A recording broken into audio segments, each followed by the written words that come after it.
এখন ঘড়িতে 4:30 বাজে, জানো তো। লাইটটা অন করতেই ডোডো দেখি খাটের ওখানে বসে বসে আমার দিকে তাকিয়ে আছে হা করে।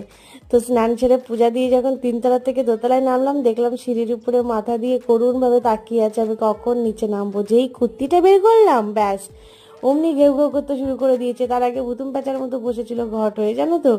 আর তারপরে অনেক বুঝিয়ে সুঝিয়ে বাবা মার কাছে রেখে বাইরে বেরিয়েছি। একটু এসেছি নবদ্বীপে পোড়ামাতার মন্দিরে পূজা দেবো বলে।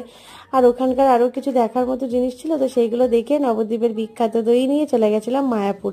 আর সেখানে একটা রাধা গোবিন্দর মন্দিরে দেখলাম অনেকগুলো স্ট্রিট ডগ শুয়ে আছে, যেন দেখতেও ভালো লাগছিল।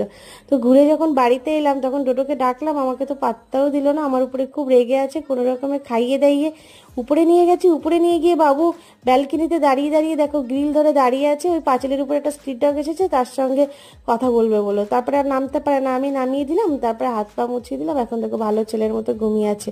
রাখ।